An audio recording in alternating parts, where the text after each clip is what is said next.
Okay, cool. Think we're in business. All right. So I would suggest um opening up the paper on your computers. Um, I mean, you don't have to. I don't know how helpful it'll be, but I mean, maybe if I reference something in it, then we can then you can have that there. Um, but what I'm gonna start with is just some background on like I guess who wrote this and where this comes from. So this is a paper published last year, I think, at the end of November. So it's almost its 1 year anniversary, you could say. Um, it was a Nature Perspective article, and it's by Kwabena Bowen, who's a guy at Stanford. He runs the Brains in Silicon Lab. And I guess, has anyone ever heard of neuromorphic computing, like the term? Okay, well, it's he was one of the founders of that field, along with Carver Med at Caltech, and Carver Med was a big figure in electrical engineering. Still is, I guess. If you search him up, he has like some pretty insightful like stuff on his YouTube channel, and also just like papers and stuff. But he's a cool guy. And Paul Benabo is also a very cool guy. Um, so neuromorphic computing, um, in a nutshell, is just computing inspired after that which you observe in neuroscience. So we know our brains compute information in a specific way, like using the neurons. How can we use those same principles in our own hardware and design computers based off that? So that's something to keep in your mind.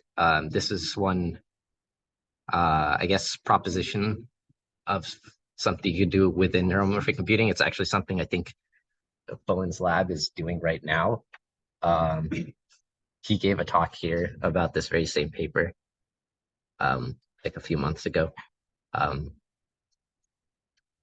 so yeah, it's really interdisciplinary. Uh, sort of takes fundamentals from a lot of different fields. So I felt like that was sort of better than going really in depth and technical on one field um, in multiple ways. So I'm finally going to start. um, and so far, like in terms of just intelligent systems, we sort of have these two, and the third one, which this paper is proposing, these two sort of computing paradigms, um, which are uh, the synaptocentric conception of intelligence, which is what you see in neural networks, where you're adjusting the weights of the synapses constantly, right? Um, and synaptocentric, that term comes from neuroscience, right? With the synapses between neurons, um, sort of serve as a rough weight between from one neuron to another. And then the other paradigm, which is within neuromorphic computing, is this axocentric computing, and sort of the thing behind this is instead of using synapses, or I guess, okay, so going back to synapses, what you do with synapses is you're aggregating spatially. So spatially, that means relating to position in space. So you have a bunch of different neurons connecting to your um, input neuron, right? Or a bunch of input neurons connecting to your neuron, which is somewhere in the network, right? Um, and so all the inputs are being aggregated spatially, is what it is. And with this with axocentric computing, what you have is instead of focusing on everything coming together in space, you are paying more attention to the way how the inputs come in with respect to time, so temporally. Um, you're integrating temporally. If you ever heard of integrate and fire models, um, that's sort of the function behind this, just like how ReLU or sigmoid would be the function in your neural network. And now with dendrocentric computing, which is what this paper is all about, is we sort of have spatio-temporal principles. So it not only takes into account how things are coming in with respect to where they are, but also in what sequence they're coming in with respect to time. So that's an introduction to what dendrocentric computing is. And now you might be like, why do you even need that many things, that many different perspectives on computing? Well, okay, here's this crisis in computing for you. If you've ever heard of Moore's law, which is the amount of transistors on a chip will double every 2 years, I think, is Moore's law. That it sort of also applies to the flop count of common of neural networks that we're running. So flop count being floating point operations per second. That's flops. But yeah. So that's also, you can see in this plot here, these are some of the most well-known, I guess, NLPs of their time. And you can see it's been doubling every 24 months and up until, sorry, my thing is, up until around 2013, 2012. Yeah. But then once we started popularizing GPUs in computing, you could see it started doubling even like way, way faster, like doubling every 3.4 months, right?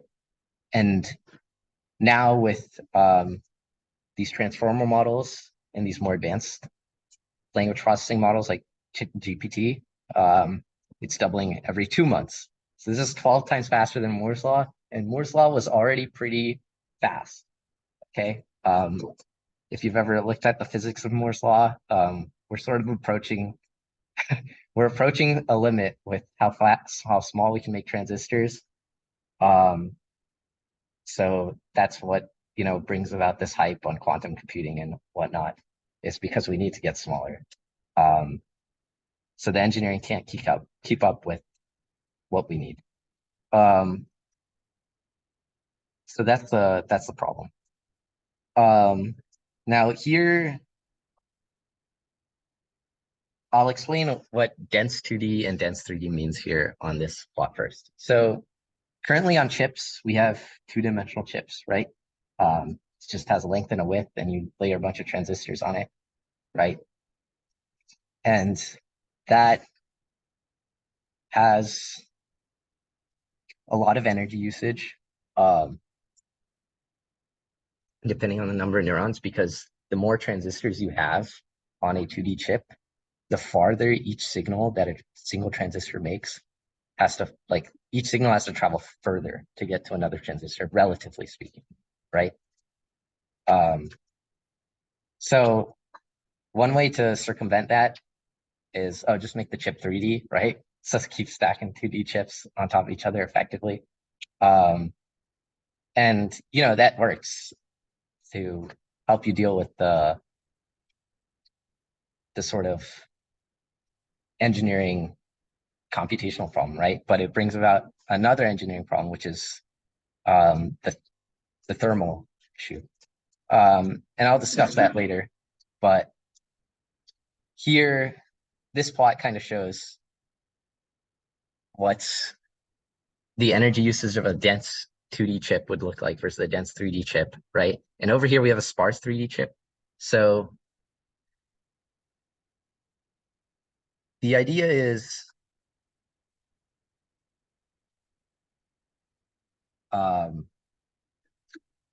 because these 3D chips, if we were to signal like we do in a 2D chip where, every signal just goes everywhere, um, it would overheat because the heat usage in a 3D chip, like the volume scales faster than surface area does, and the heat scales directly with volume. So to circumvent that issue, you have to signal sparsely within your 3D chip.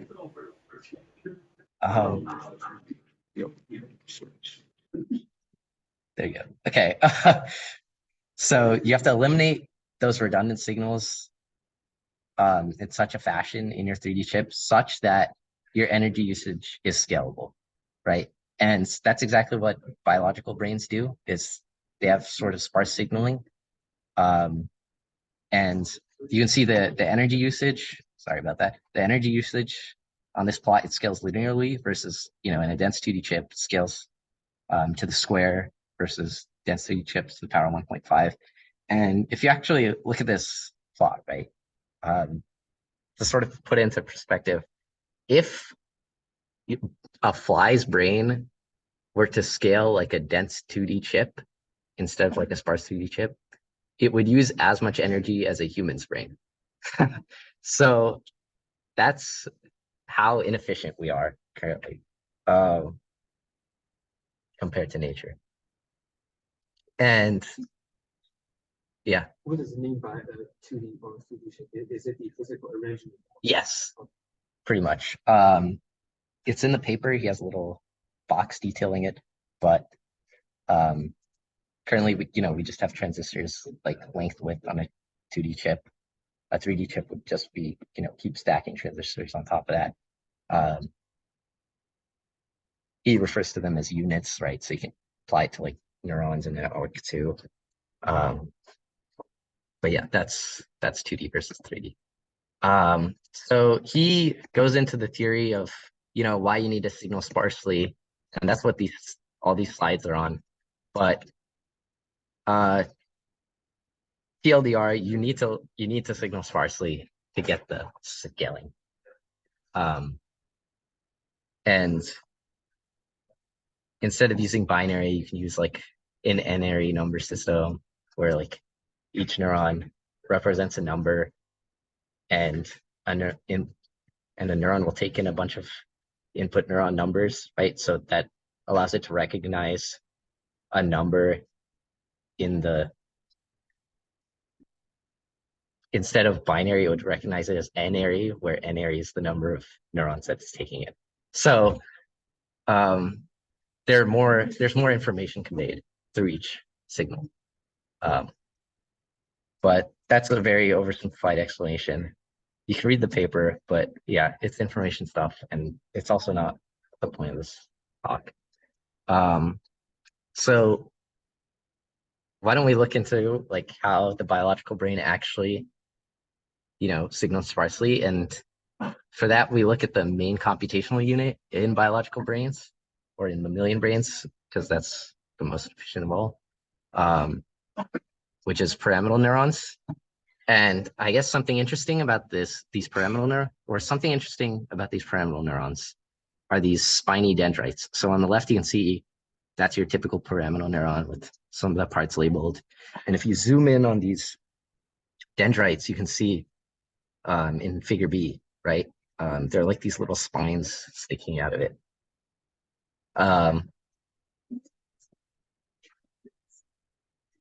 Yeah, so dendrites are what take in signals from incoming neurons. So if you have a bunch of neurons, right, they take in signals from other neurons using their dendrites, and then they output signals through their axons. And you can sort of see in a pyramidal neuron, there's dendrites on like either side, which is sort of different than when you typically imagine like dendrites coming through one side, axon going out the other side.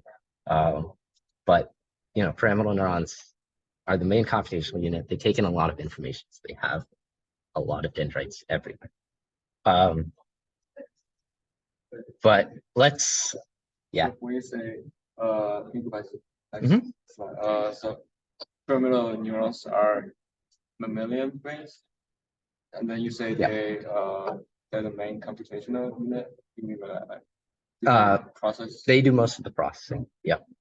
So they process the most signals along every cortical pathway. Somewhere along there, you'll have pyramidal neurons. Your brain is full of these. So yeah, that sort of thing. Are they like pyramidal shape? Why are they pyramidal? I guess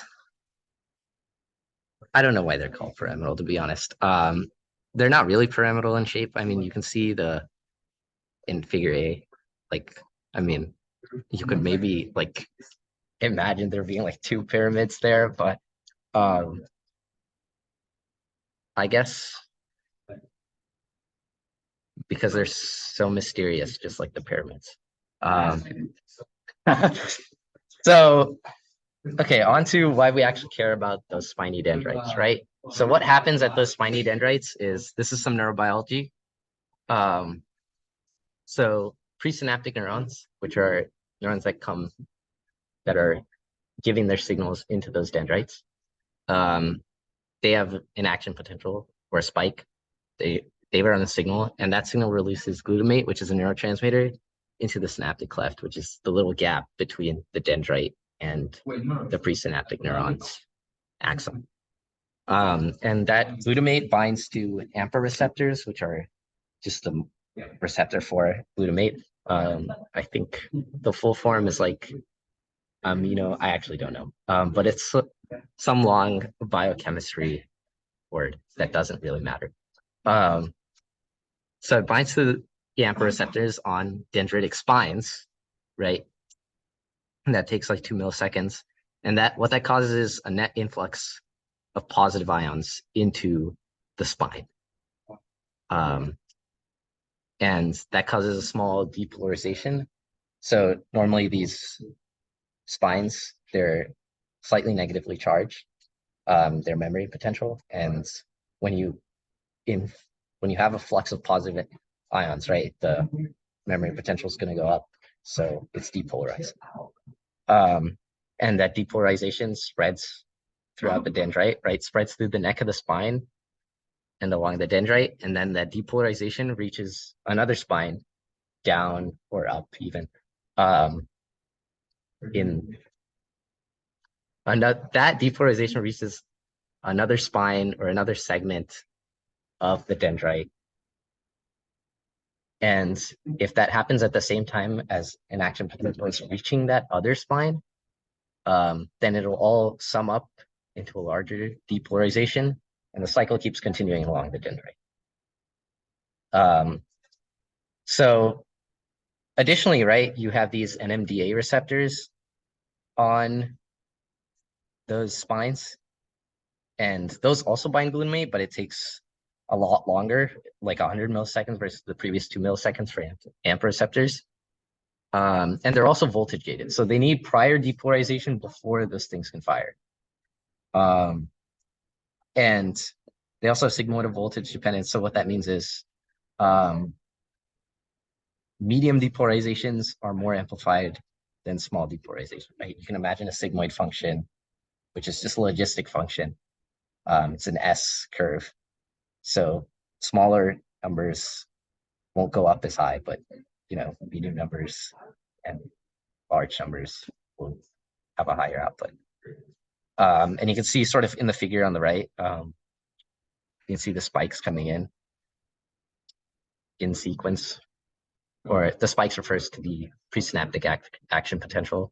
They come into the spines. We depolarize them, and you can see like they're in sequence such that it would like stack up and travel down. So that's the biology of it. And there's, in case you weren't able to infer it, there's some clear directional selectivity there, right? Because it has, so experimental observations show like the voltage measured at the cell soma, which is the center of the cell, where the nucleus is, the cell body. When the order of synaptic inputs is distal to proximal versus proximal to distal. So proximal to the this is relative to the cell soma. So the voltage measured is greater when you start far away and get closer than if you start close and go further. Obviously, because when you're close, it'll just travel directly, but if you're far away, it'll keep stacking, like I was saying, and then reach the soma. And this is also something else, impedance, which is like an electrical term, sort of how much the current gets impeded. Also decreases with the proximal. And that's sort of something else. There are some other papers on that. But the that plays a role too. So the impedance gradient, just generally speaking, limits, like if you were to do the calculations with NMDA receptors and AMPA receptors, the sequence detection of going from distal to proximal versus proximal to distal, the spatial scale would only be 100 micrometers, right? But when we run experiments, we can actually see 5 synapses are activated sequentially along 10 micrometers and still have a selective response, right? So they still pick up on this proximal to distal, distal proximal thing. And that is because of these potassium inwardly rectifying channels, which take positively charged potassium ions out of the cell. So over here on the right, you can see sort of what everything looks like biologically coming together. So yeah, any questions? Because understanding this stuff will help you understand the more complicated thing that is coming. Yeah. When you say like 5 synapses,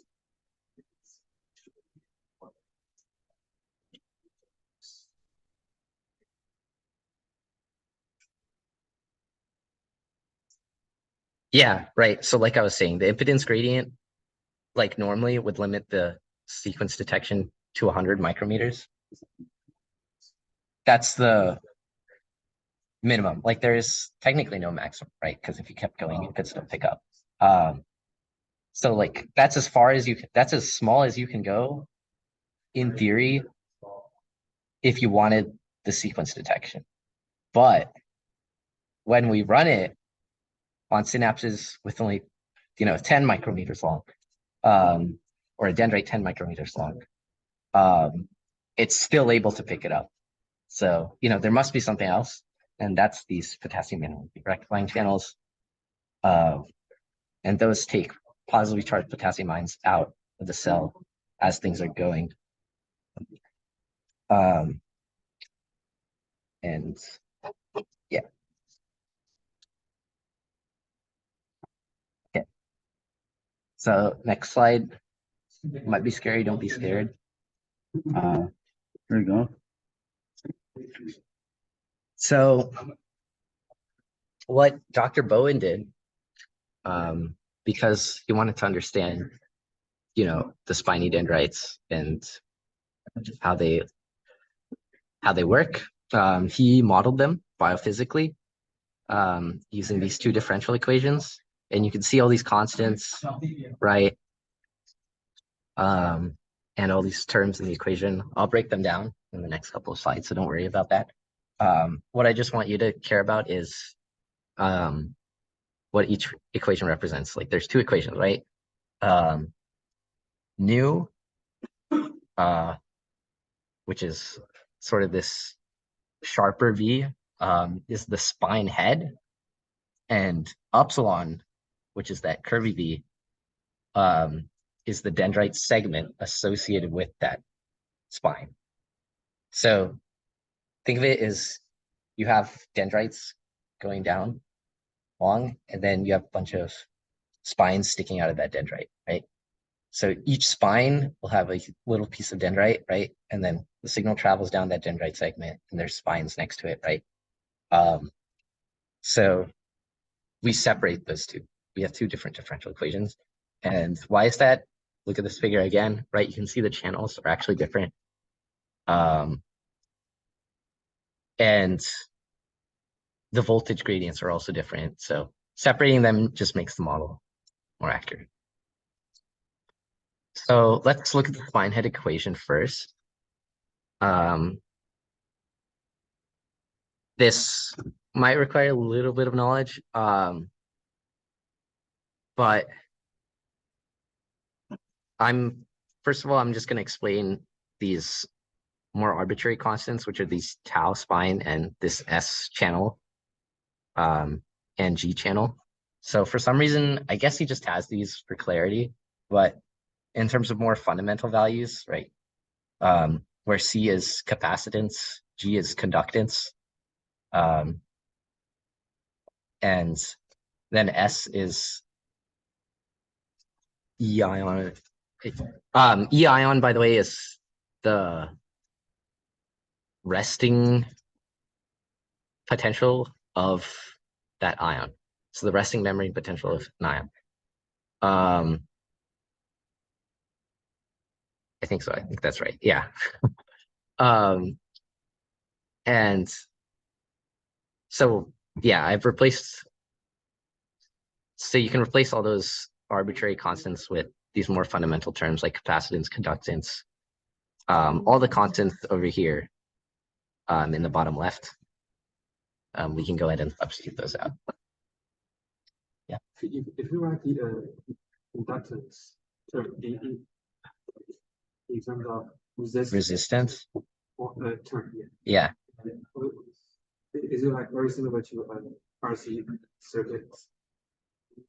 Okay, I'll get into that. Okay. So yes, sort of. So this is all the terms, right?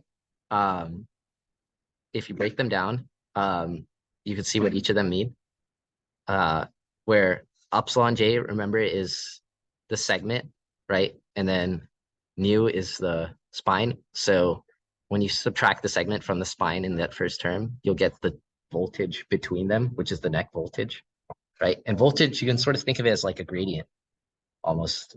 It's a measure of like the difference in electrical potential.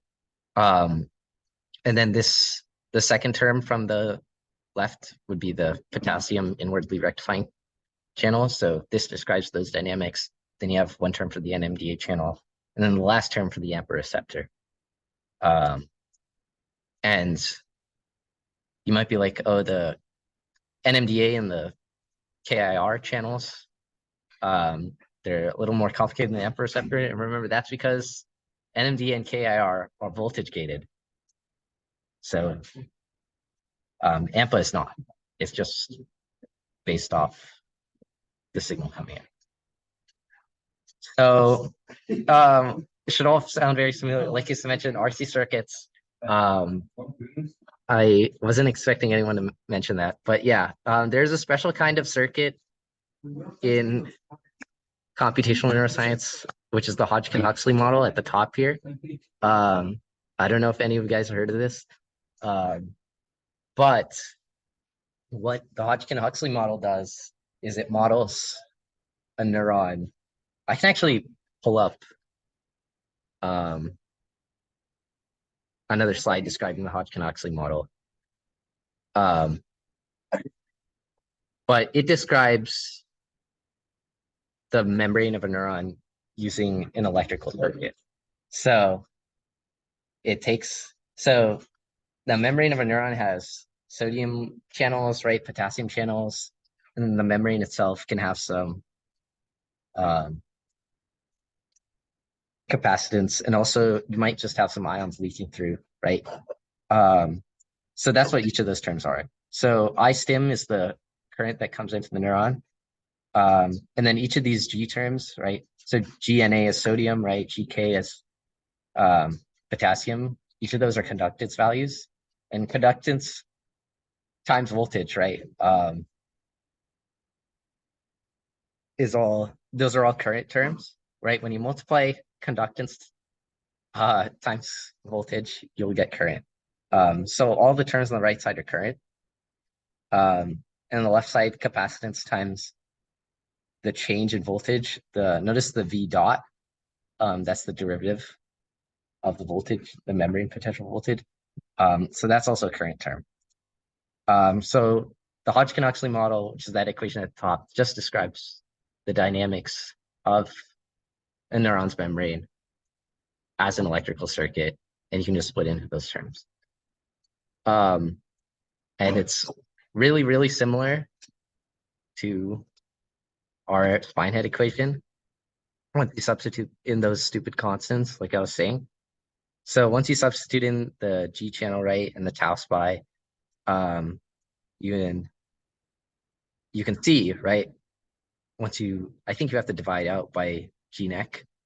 And you'll get the exact same terms, right? You can see, so it's C spine times a change in voltage over time on the far left, which is just like what we saw over there. Capacitance times the derivative of voltage. Is this time we don't have a stimulant current, but we do have the neck voltage or the neck conductance times the voltage in that neck. And then we have, once again, the conductance times everything. These are also voltage terms, right? So conductance times voltage, and conductance times voltage at the end again. Here, wait, I think I can actually. Okay, never mind. But yeah, if you substitute out all the terms, it's very much like a Hodgkin-Huxley model, and it's so you can sort of think of it as like an electrical circuit. And that's just one way of understanding. So there you go. There's a little box of those. So those are the terms that are most similar to the terms that we see in the Hodgkin-Huxley model, right? But then we have these big terms here with S, right? With the voltage-gated channels, the NMDA and the KIR. So I'll explain those a little more. So the reason these equations look so, or the reason those terms look so weird is because they're sigmoidally dependent because they're voltage gated. So when you plug in the S value, you can actually see like all the terms, and that's what it looks like in that box over there.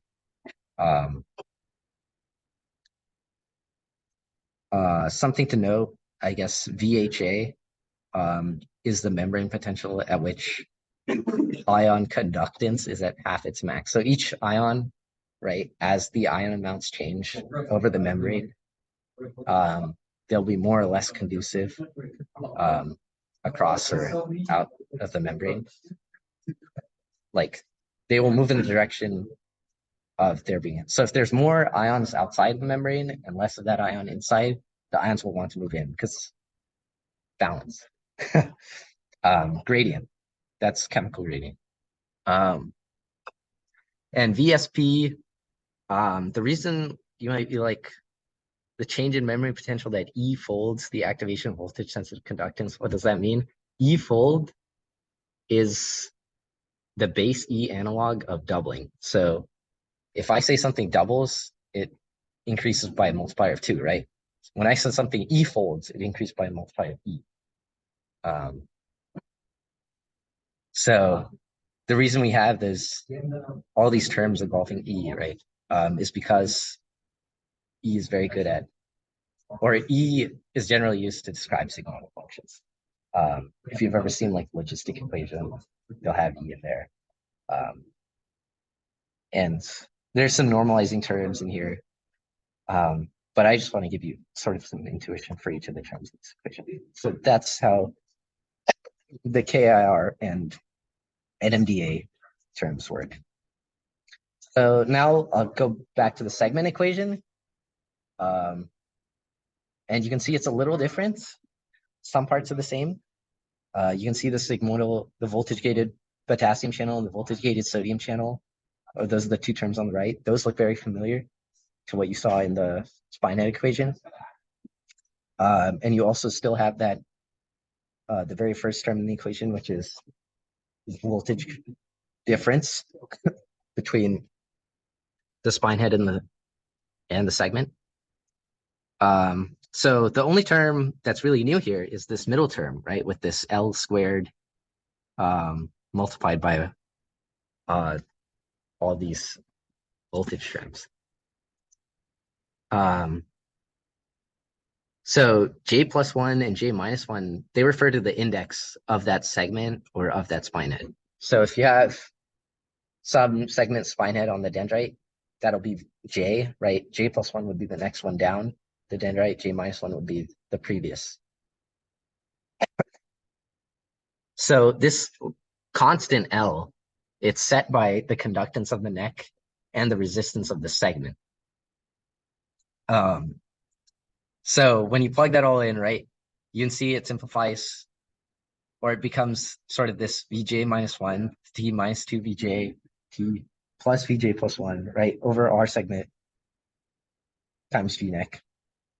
And that's sort of a term, it encapsulates the difference between the voltage in what you're in currently, right, the segment you're in currently and the spine you're in currently to the previous one. It's just the segment, right? Because it only has upsilon terms. So if you've ever heard of difference schemes, oh, okay, there you go.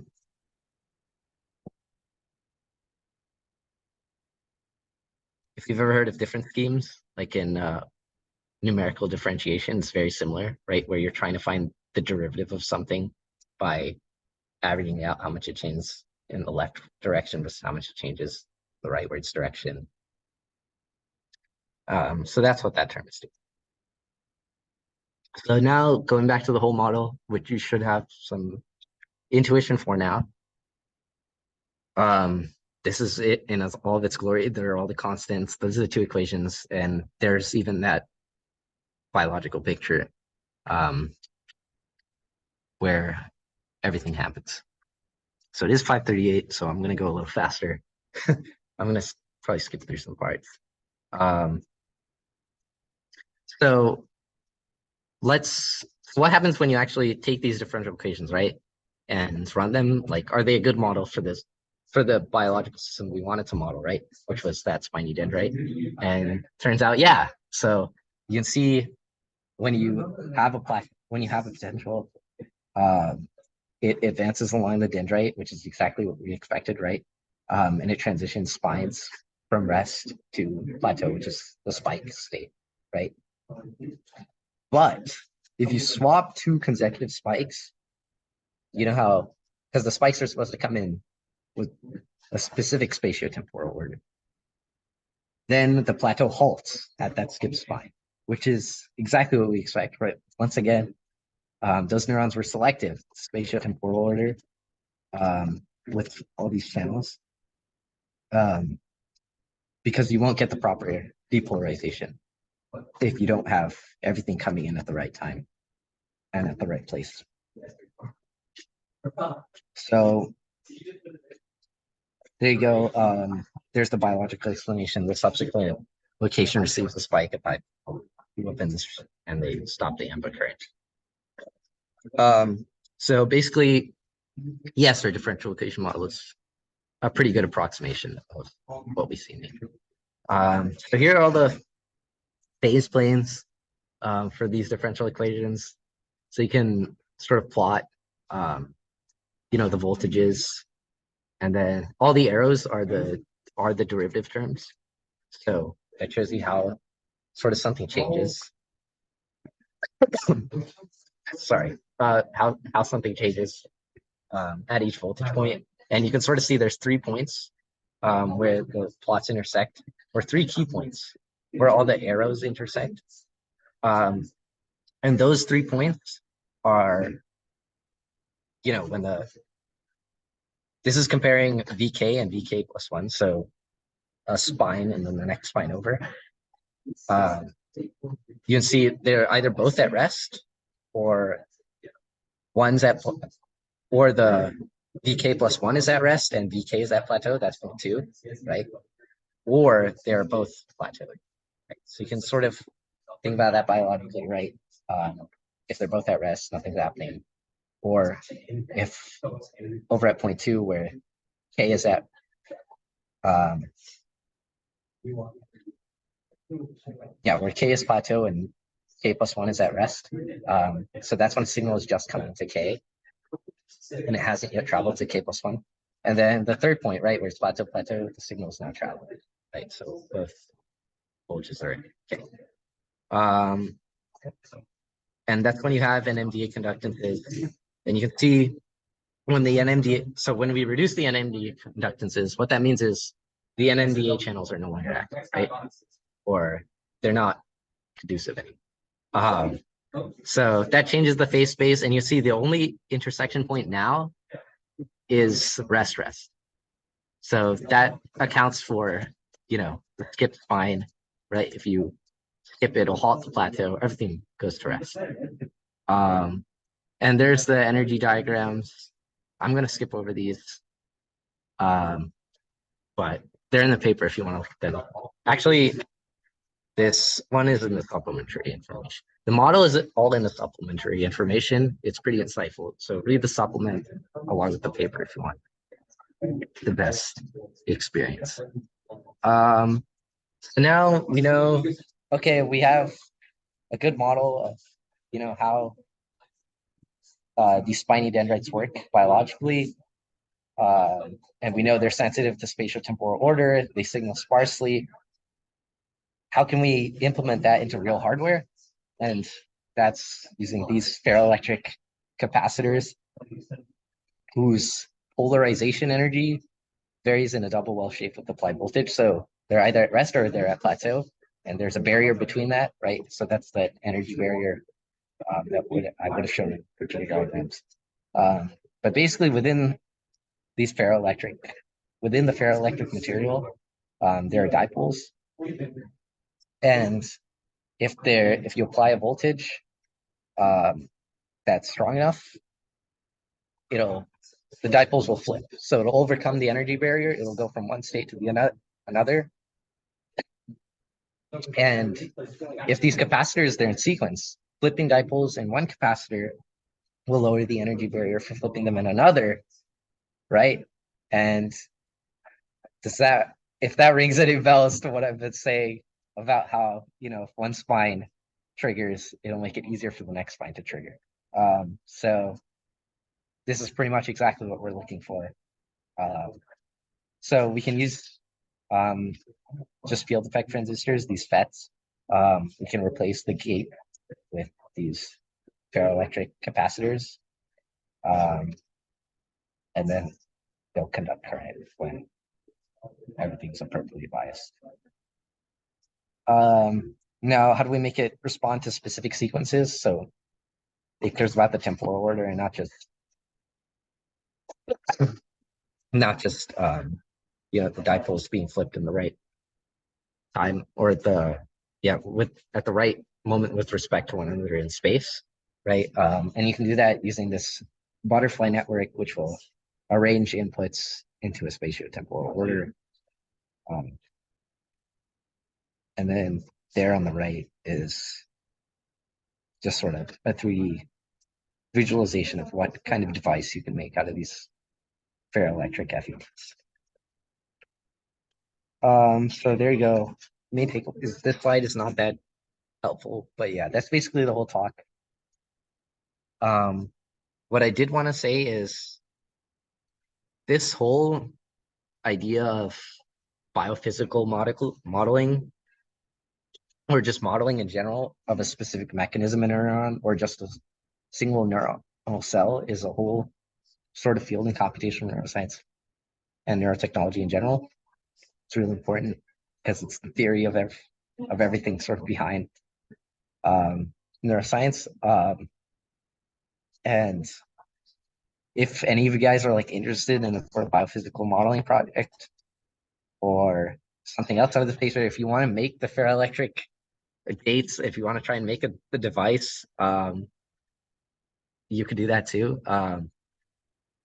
But you can go a lot of places with modeling neurons. Some people will try modeling neurons based off, time series, and they'll just say that neuron is a neural network, and takes in that time series and learns it. And you can model the neuron that way, or you can create these sort of first principle models using like an electrical circuit or using mechanics or something like that. So yeah, that's an idea for a project. If any of you guys want to work on something like that, I guess I could gauge some interest. So let me know, or yeah, that's basically it. I guess we have 15 minutes about to take questions, so pretty good. Go into or do the project release, so just small. If you wanted to make the device, yeah, you would probably, start small. I'm not that experienced with actually making something like this. I don't think anyone is. So yeah, I would imagine we'd just start with like maybe like 4 of these like in a chain, and just see what they can do, see if they work, and from there we can see if we can, like, I don't know, go from that to running Pong on it or something, like making a computer out of it. So that would be the hardware perspective, but also, yeah, the biophysical modeling is much more feasible, right? Because we just need a bunch of people to sit down and do some math, or it's just applied math. And yeah, I too was also very interested in the single neuron modeling stuff. So we could work with them on that too. There's another paper that was sort of focused on single neuron modeling. I think it was, you're right, I'll pull it up. It was called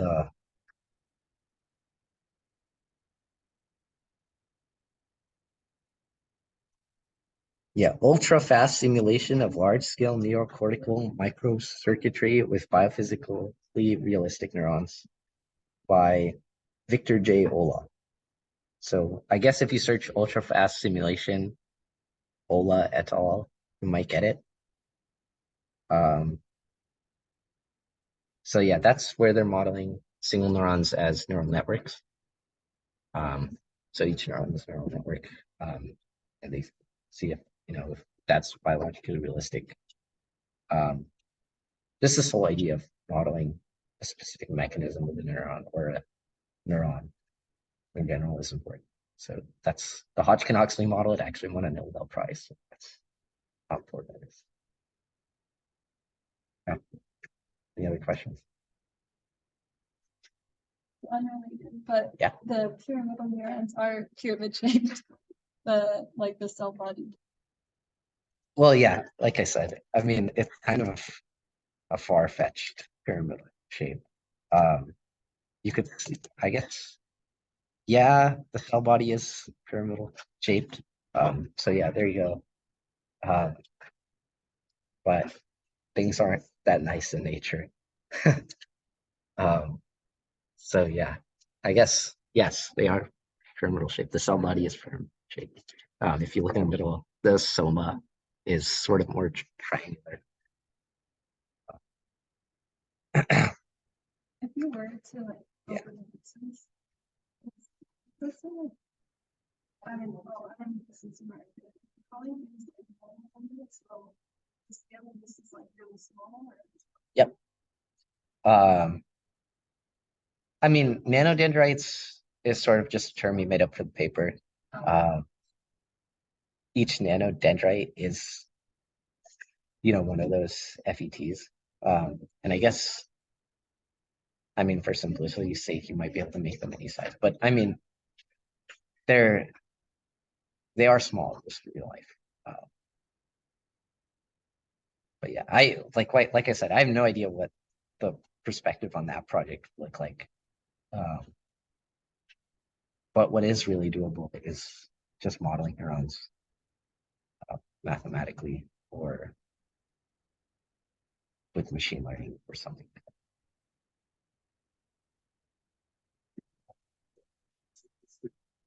I have no clue.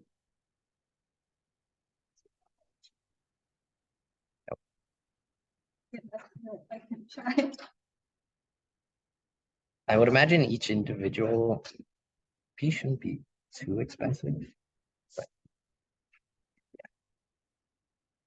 So tell this is to model a new one. You could do it to model a neuron, but the idea behind the computer, right, or behind the paper, sorry, is that you could make a computer out of these, right, and you would end up with a really efficient chip that scales well with heat, and can compute in great order, or it can compute efficiently, right? Unlike our 2D chips and our 3D, our foolish primal chips here. Also, Model it off. if we were a project is to the chip. Yeah, pretty much. That's what that would be. But yeah, It's gonna be the most basic logic of this. Is it like every unit will do? It is like and or gate the calculation. no, it's not. The logic behind it,